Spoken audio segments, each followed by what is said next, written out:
Welcome to Dr. Roger and Friends, the bright side of longevity, hosted by 3 Ps in a podcast, Doc Roger, Teresa, and Danielle. Thanks for joining us for coffee and conversation.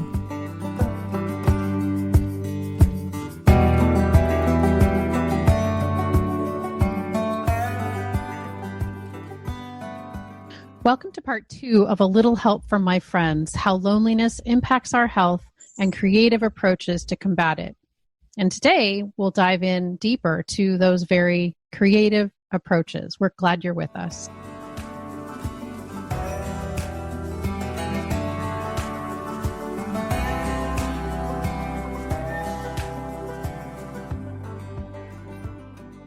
So it's unavoidable that we are social creatures.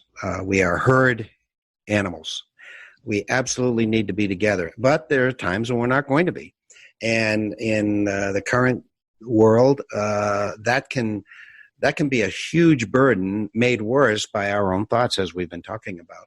A huge burden that prevents us from being the social animals that we absolutely must be. So, what can we tell people? How do we get over this? We all feel it, and let's accept it. Let's not make a big deal out of it. But when it gets to be our regular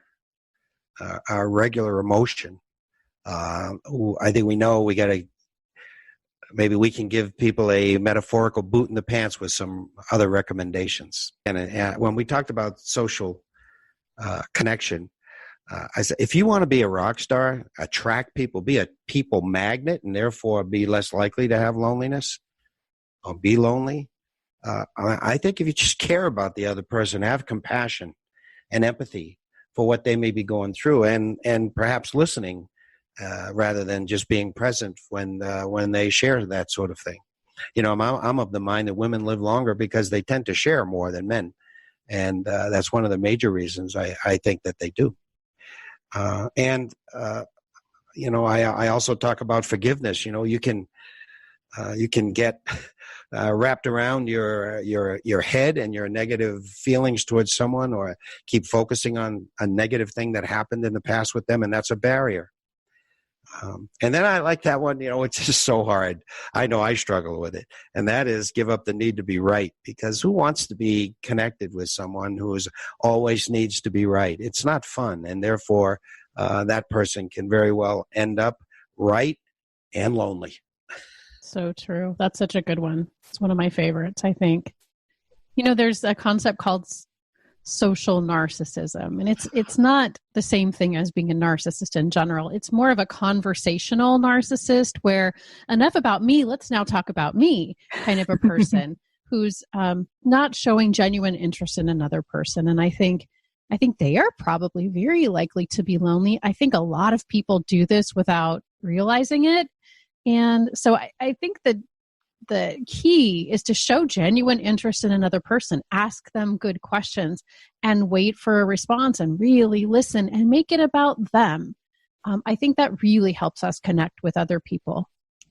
I'm thinking about a first date, you know, the cliche, the guy just goes on and on, and it's always the guy. But I think that's a sample of what you were saying, Teresa.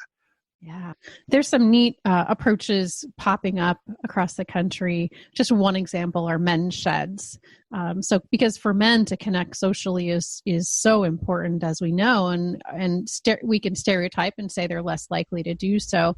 So men's sheds are literally tool sheds popping up across the country where men can go, build things or not, have coffee, just hang out. And I think approaches like these grassroots approaches can really go a long way in combating loneliness. I remember a relationship expert was talking to guys, how to build a good relationship with a woman. And he said, number one, first one, listen, be on receive. You may not even be listening, but pretend to listen.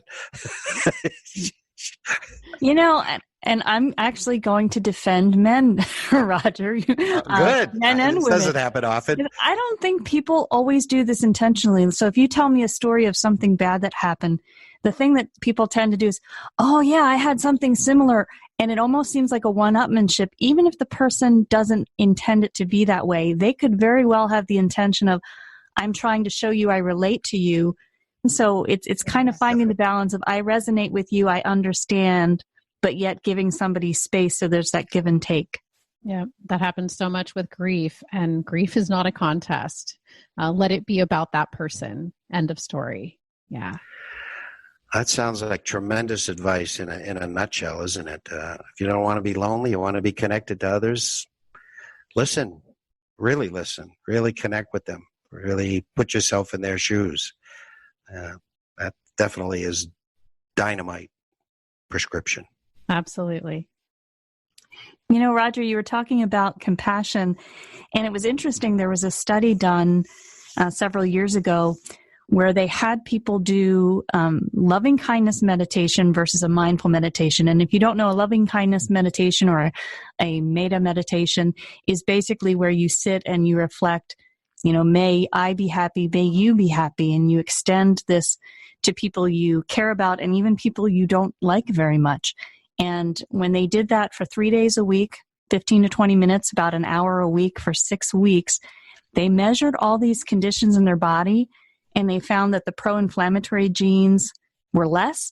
They increased the antiviral genes, so they were being protected from chronic conditions like arthritis and heart disease. And they had a better immune system to fight off the flu. That's in 6 weeks of just thinking about somebody else. So I think that's pretty remarkable.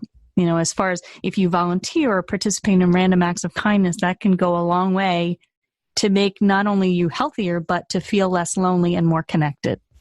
Beautiful. Yeah, absolutely. You're going to tell us more in the future about that, I'm sure, especially during this series. As much as you let me without driving you guys nuts. Me letting you? I don't think so. That's not what the dynamic is here. Hey, I listen to you guys.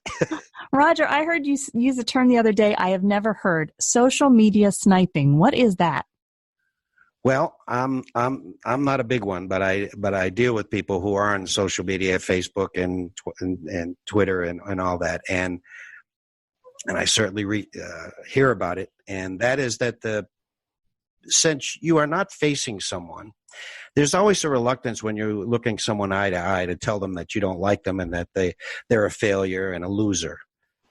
You don't see that so much when you're looking, but if you're on social media, you get courage because you have distance and the virtual nature of it. And so that is really being a sniper. A sniper is hidden and does some damage a distance away without any really repercussions on their part because they're not in the presence of them. It's very dangerous, very common, especially with young people, very destructive. We see it's basically bullying, and we see some very horrible things happen to not only people's personality, but their very life is affected by this. So I think we have to build up a resilience to that, realizing that if this isn't something someone would say to my face, then this isn't worth listening to.